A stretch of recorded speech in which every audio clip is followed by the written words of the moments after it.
Donc je te propose qu'on s'arrête comme ça direct et on fait la partie 2 la semaine prochaine, ok? Allez, ciao. Bon allez, on change de thème. On va partir sur les questions à propos de ce sucre à toi.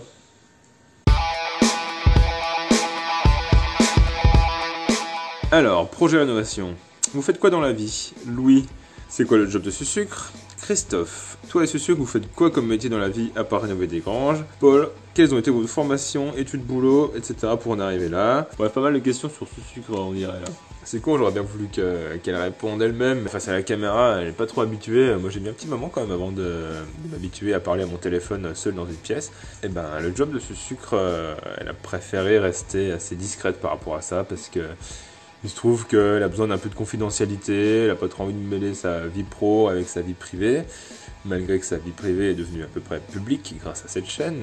Parce qu'en fait, ce sucre, c'est pas son prénom. Voilà, je tiens à préciser ça. En fait, elle est agente secrète. Quel est votre relationnel avec les gens du village? C'est une question marrante, je trouve. Eh ben, ça n'a pas été simple au début, parce qu'il se trouve qu'on a un chien qui, au départ, était grand comme les chats. Ça a duré à peu près 2 semaines. Et maintenant, il est géant, et dans son gigantisme, il a développé une cage thoracique assez impressionnante. Quand il commence à aboyer, on a apparemment remarqué, je sais plus, j'ai entendu ça l'autre coup à la radio, une zone de sismicité accrue entre Valence, Grenoble et Gap. Ça n'a pas été simple au début, mais en tout cas c'est bien parce que tout le monde s'est rendu compte dans le village qu'il y avait des nouveaux habitants. Maintenant ça va mieux, il y a plein d'enfants dans le village qui adorent le chien, c'est trop drôle. Du coup en fait on rencontre pas mal de monde grâce à ce gros sac là. Les formations pour en arriver là, bon du coup ce sucre est pas trop du milieu. Vous avez pu remarquer qu'elle tape plutôt bien à la masse. Dans sa famille ça bricole pas mal et du coup ils viennent souvent bricoler chez nous, donc ça lui a pas fait peur de faire des travaux. Voilà. Et moi je bosse dans une boîte de construction de maison. C'est vrai que moi ça m'aide quand même pas mal parce que non seulement ça m'arrive d'avoir des fois des prix sur des matériaux parce que je peux passer par la boîte pour les fournisseurs. Aussi emprunter facilement un camion ou deux pour transporter par exemple des poutres gigantesques. Ça c'est pas mal. Il y a Didier aussi qui nous demande depuis combien de temps vous êtes ensemble avec ce sucre. Ce sucre ça fait très longtemps qu'on est ensemble. Voilà, presque la moitié de notre vie quand même. Lucille, est-ce que ce sucre a des super pouvoirs? Ouais, je vais lui demander. C'est quoi ce gâteau? Ah, c'est pour faire une blague. Tiens, pendant que tu es là, j'ai une question. Est-ce que tu as des super pouvoirs? Je pense qu'un de tes super pouvoirs, c'est quand même me supporter. Marianne, pourquoi le Vercors, hormis sa beauté? C'est vrai. Est-ce que vous en êtes originaire? On n'est pas du tout originaire du coin, nous on est de Franche-Comté, parce qu'on aime encore bien manger du Mont d'Or. Le Vercors, c'est pas le Vercors en fait, juste Grenoble déjà. C'est à cause de moi pour les études. Le Vercors après coup, parce qu'à force de faire des balades sur les 3 massifs qu'entourent Grenoble, pour nous le Vercors c'est vraiment ce qu'il y a de plus ouf quoi. À l'exponentielle, c'est bon ça comme pseudo. Pas trop compliqué d'habiter trop loin du boulot. Combien de temps de route as-tu? Autoroute ou route de montagne? Et quel matos utilises-tu pour les vidéos, caméras et logiciels? Bonne continuation. C'est vrai que nous on habite assez loin du taf. J'ai une petite route de montagne, si vous avez vu l'épisode 11,5, c'est le chemin que je prends pour aller bosser.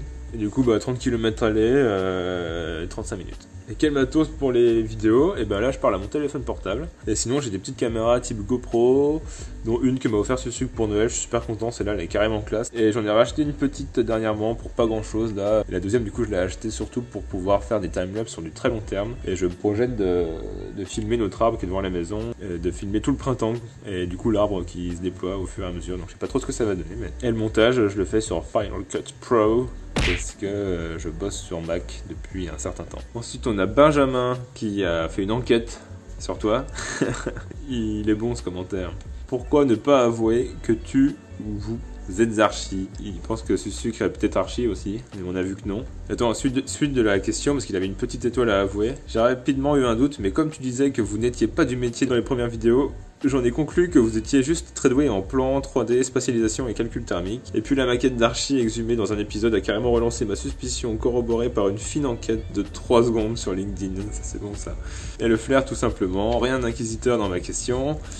Mais je trouvais étonnant que vous ne vous empariez pas de ce beau prétexte pour montrer que oui, finalement, malgré tout, on dirait pas, c'est pas toujours évident, mais si quand même, les études d'archi et le métier d'architecte ont un intérêt. T'es grillé mon gars. Bon Vous voyez pourquoi c'est sûr qu'elle a pas trop envie de donner des informations sur elle, hein, parce qu'en fait on peut vite retrouver des gens sur internet. Bon, moi je m'en fous, je m'en cache pas trop. Oui, je suis architecte, j'ai pas le droit de dire que je suis architecte parce que je suis pas encore inscrit à l'ordre des architectes. C'est une profession réglementée. Je suis en train de passer une formation pour pouvoir être du coup architecte en mon nom propre. Je suis resté assez discret par rapport à cette question-là. Je l'ai un peu dit, des fois des gens en réponse à des commentaires pour appuyer mes propos. Bah maintenant, j'ai pas envie que les gens aient un regard un peu biaisé par rapport à ça, parce que peut-être pour la conception, calcul ou de technicité, ouais, je suis avantagé, ça c'est clair, mais en dehors de ça, c'est que de la théorie, quoi. La pratique, en fait, l'archi, il est pas sur chantier pour bricoler, il est sur chantier pour voir si tout se passe bien, quoi. C'est quand même un rapport que je trouve assez délicat, moi, et qui me déplaît un peu dans cette profession-là. Et après, bon, bah voilà, poser des Velux, c'est pas un taf d'archi, c'est un taf de charpentier. Nous, on s'est chauffé parce qu'on a vu des tutos qui étaient bien faits. Un des éléments importants, c'est qu'il y a quand même beaucoup d'influence de ce sucre qui n'est pas du tout dans ce domaine-là. Pour vous donner un exemple qui est quand même assez conséquent, la suppression du bout de mur pour faire communiquer la partie voûtée avec le salon. Alors ça, c'était une idée de ce sucre. Moi, je lui ai dit, c'est de la folie. Bah, justement, moi, en tant qu'architecte, et ben pour moi, ça paraissait soit irréalisable, soit réalisable, mais pour une somme faramineuse. C'était pas loin d'être le cas. Au final, ça a été réalisable, ça s'est fait, et c'est devenu complètement ouf, la pièce de vie, grâce à cette ouverture. C'est des choix qui ont été proposés par ce sucre, quoi. Voilà. Il y a Carway qui dit, pour la FAQ, si vous voulez un peu nous parler de vous, qui vous êtes, ce que vous faites, pour qu'on s'identifie un peu aux héros de notre série préférée. Ça fait plaisir. Je crois que ce sucre, ça va être compliqué. On va changer de thème. Du coup, les questions perso sur nous.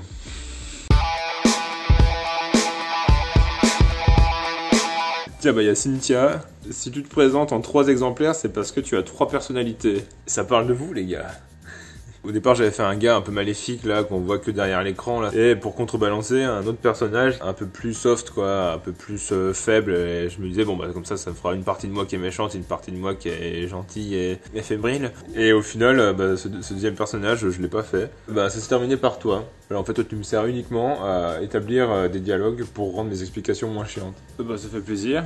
Ouais, mais prends-le pas mal, c'est bon. Non, mais c'est sympa, quoi. Et lui, là?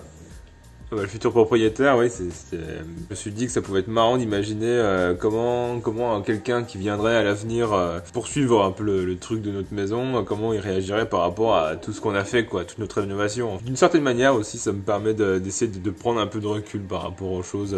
Je me prends pas trop au sérieux et du coup, ça appuie bien le truc, là. One Tech. Pour la FAQ, d'où vient cette créativité et cette passion qui semble déborder dans beaucoup de domaines, pas viticoles, entre parenthèses. Ça fait plaisir, ça.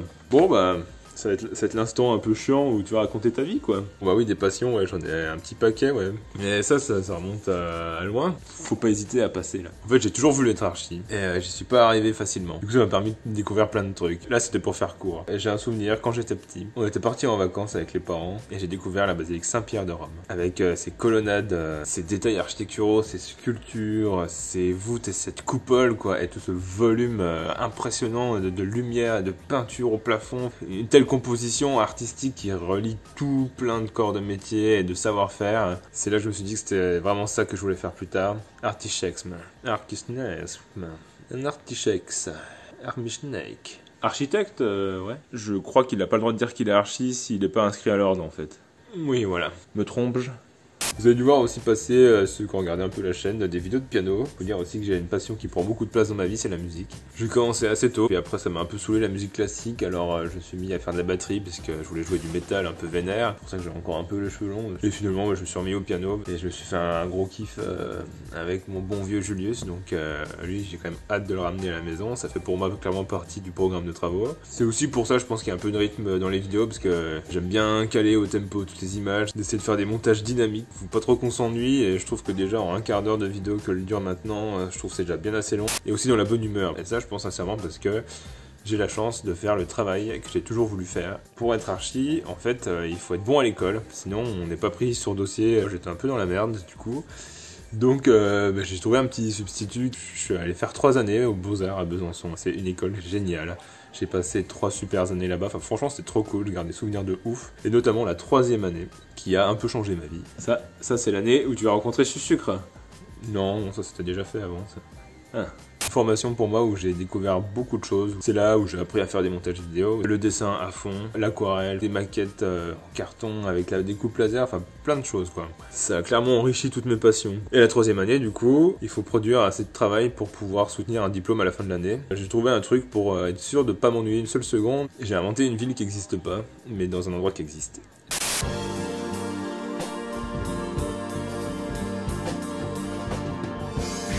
Ça s'appelle Arcantia, d'ailleurs ceux qui ont Instagram et qui y suivent connaissent ce nom maintenant. Et si vous regardez bien le début de chaque générique, ça commence par les studios Arcantia et ça vient de là. En fait. Ce projet en fait, ça me permettait de mixer tout ce que j'aime. La musique, la peinture, l'aquarelle, le dessin, les maquettes et bien sûr l'architecture parce que le projet c'était quand même une cité idéale. D'un style qui se rapproche un petit peu de Saint-Pierre de Rome. D'architecture, d'ornements et de fioritures. J'aime beaucoup le détail. En fait. Le souci du détail pour moi c'est quelque chose de très important. Et cette année-là du coup j'ai mis 9 mois pour accoucher d'une belle maquette d'un des bâtiments que j'avais inventé pour la ville. Et donc tout ça, j'ai condensé ça en un petit bout de papier que j'ai envoyé à l'école d'archi de Grenoble parce que je pouvais aller là-bas. Et du coup ils ont oublié de regarder mes notes de terminale. Et donc j'ai pu partir à l'école d'archi et emmener ce sucre avec moi, du coup changer de vie, passer de Besançon à Grenoble. À l'école d'archi, j'ai appris à me servir des logiciels info pour faire des modélisations 3D. Donc j'ai continué ma petite ville comme ça, à tel point que maintenant je donne des cours à l'école d'archi de Grenoble aux étudiants pour apprendre à travailler sur mes logiciels d'archi. C'est marrant, du coup je leur apprends à faire des colonnades un peu comme Saint-Pierre de Rome, les mettre en scène pour faire du photoréalisme, un personnage qui fait du piano.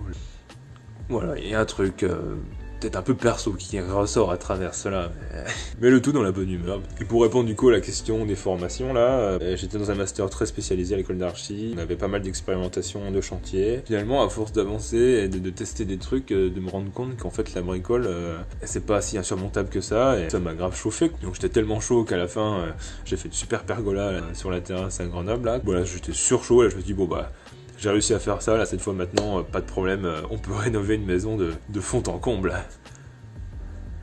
Et pour finir là-dessus, cette maison c'est devenu mon Arcantia 2 parce que ça mixe encore toutes mes passions. Piano, bientôt il y aura une batterie là, le souci du détail quand même pour pas mal de petites choses, travail manuel, et faire des vidéos, partager, communiquer, enfin c'est un bon délire quoi. Donc voilà, et je suis content de voir qu'il y a du monde aussi qui commence à suivre un peu tout ça. Vous avez vu des commentaires là qui sont passés, enfin ça fait trop plaisir quoi, c'est vraiment chouette, merci. Et il y a un truc que j'ai complètement oublié de dire sur la fin, contrairement à tout le reste de mes passions, la rénovation de la maison ça inclut clairement mon petit sucre, et ça c'est très fort. Elle rentre complètement dans un délire où moi j'insiste là-dessus, des fois quand je suis centré sur un truc j'y vais à fond, mais là il y a l'histoire d'une couple aussi qui continue à se former et qui se solidifie avec ça. Apparemment il y a beaucoup de couples qui se séparent quand ils font des travaux, et nous on s'engueule quand on part en vacances et ça va bien quand on fait les travaux.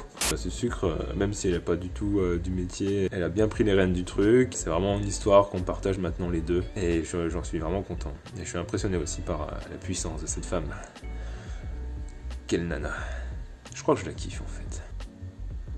C'était vraiment romantique. Allez, on va passer à la catégorie budget maintenant.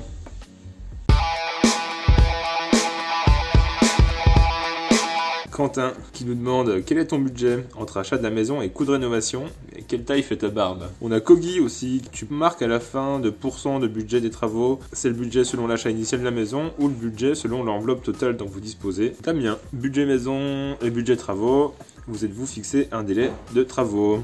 C'est le moment hein. Ouais, je crois que c'est le moment ouais. Bon du coup c'est quelque chose qu'on a parlé pas mal avec ce sucre, l'histoire des coûts. Bon, on a décidé de vous en parler parce que je pense que ça peut peut-être aider en fait. Le pourcentage de budget travaux, pendant que j'y pense, ça c'est les travaux seuls. Pour le délai, 3 ans. Ça fera 2 ans en juillet qu'on a commencé. Je pense qu'on en a encore pour 3 ans. Donc pour le budget, je sais pas les gars, 90 mètres carrés ici, dans une cambrousse un peu chère, hein, parce que ouais, il faut quand même resituer aussi l'endroit. Grenoble, tout autour c'est ultra cher. Non? Je sais pas, ouais 90 mètres carrés. Si on est un peu cher, on va dire 2000 € du mètre carré, 9 fois 2, 18, plus 50 avec la dépendance, plus 10 avec la vue. Ah, quand même, elle est mitoyenne. Ouais, si je maintiens. Allez, 240. Pas mal, pas mal. Je vais pas vous décevoir, mais 135 000.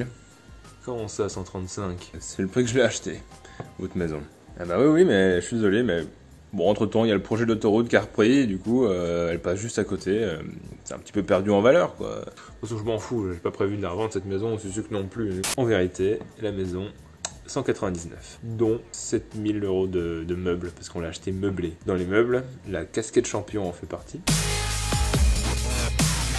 Le Bob Royal Canin aussi, nouveau, là j'ai découvert il y a pas longtemps celui-là. On a une belle table en noyer qui était cachée sous 12 épaisseurs de nappe. On a aussi des meubles un peu moins bien. Donc, 200 000 balles quoi. Fallait ajouter des travaux. Allez, 20 000, c'est le maximum qu'on puisse emprunter, très bien. On a appris qu'il y avait des aides qui existaient, notamment le prêt à taux zéro, qui concerne les primo-accédants. C'est les gens comme nous qui se lancent dans un achat pour la première fois. Sauf que en rénovation, il faut faire 25% de travaux. Bah, c'est quand même 50 000 balles quoi. Et en plus, on avait un courtier à une époque, étrangement, nous avait déconseillé de faire cet achat. C'est un peu bizarre, mais dans le tas, il a quand même donné une information qui était très importante. C'est pas 25% du prix de la maison, c'est 25% du prix total. Attention, je vais expliquer un truc là. Pour que le coût total de l'opération y ait 25% qui soit alloué pour les travaux, le calcul à faire, c'est le prix de la maison, le multiplié par 33%. Et ce résultat-là correspond au prix des travaux nécessaires pour que le total fasse bien 25%. Alors n'oublie pas que la dernière fois tu as fait des calculs, tu t'es un petit peu planté quand même, donc là, je vais prendre l'exemple. Donc nous on pensait que c'était 50 000, bah en fait si on fait 25% de 250 000, on a beaucoup moins que 50 000 € de travaux. Et donc ça marchait pas. Et si on fait 200 fois 33%, on arrive à 66, je crois. Et donc quand on fait 266 000 fois 25%, bah on retombe à peu près sur 66. Donc en fait c'était même pas 50 000 € de travaux, c'était presque 70 000. Voilà, on s'est dit bon bah on laisse tomber l'idée de toute façon, elle a plus de sucre, s'entend je pense assez bien avec son banquier. Et lui il nous a dit oh mais ça se tente. Donc le gars nous a fait grave confiance. On est parti dans l'idée qu'on ferait un truc avec 20 000 balles, donc forcément la maison n'aurait pas du tout ressemblé à celle qu'on est en train de faire. Donc la grange en rénovation aurait ressemblé à épisode 1 intro, épisode 2 maçonnerie, épisode 3 fosse septique, épisode 4 on a changé les fenêtres, épisode 5 merci d'avoir regardé cette vidéo et à très bientôt pour la fin des aventures. Bon, cette blague est un petit peu redondante là. J'aime bien ce qui est un peu redondant. Oui, mais ça va finir par être un petit peu lourd. Ouais, je suis pas si sûr. Moi, si, quand même un petit peu. Ouais.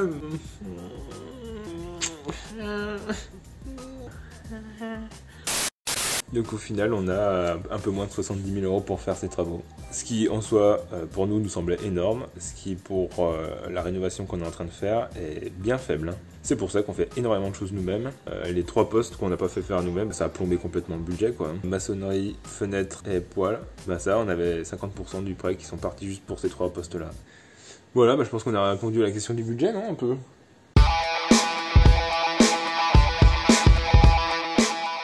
Bon, on arrive au bout là bientôt. Hein.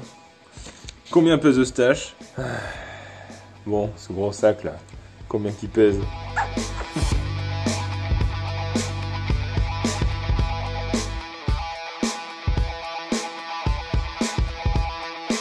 Louis, est-ce que le chat a des potes en mode gangsta rap chez les Zouz?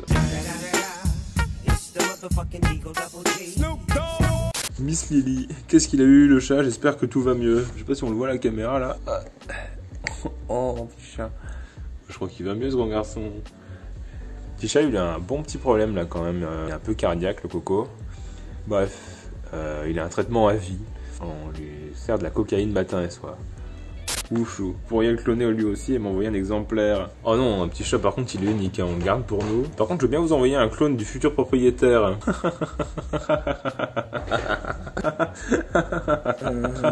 Excellent. Are you mad? Le stash bénéficie-t-il d'un suivi psychologique suite à la perte tragique de son spot? Un spot de remplacement, un peu comme du Subutex finalement, est-il envisagé? Bon, le spot de remplacement il est là, hein, mais ça s'améliore pas. Je pense qu'on va prendre rendez-vous très prochainement. Bon allez tiens, je te refile des questions pour les blagues pour aller vite. Est-ce que vous avez fait des gâteaux de l'espace avec l'isolation de vos murs?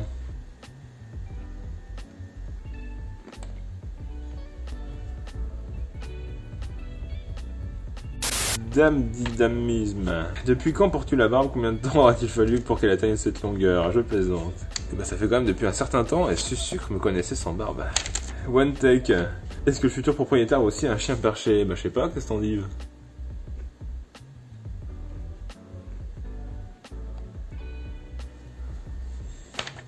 Guillaume de la Creuse, vous allez bien? Quand est-ce qu'on mange?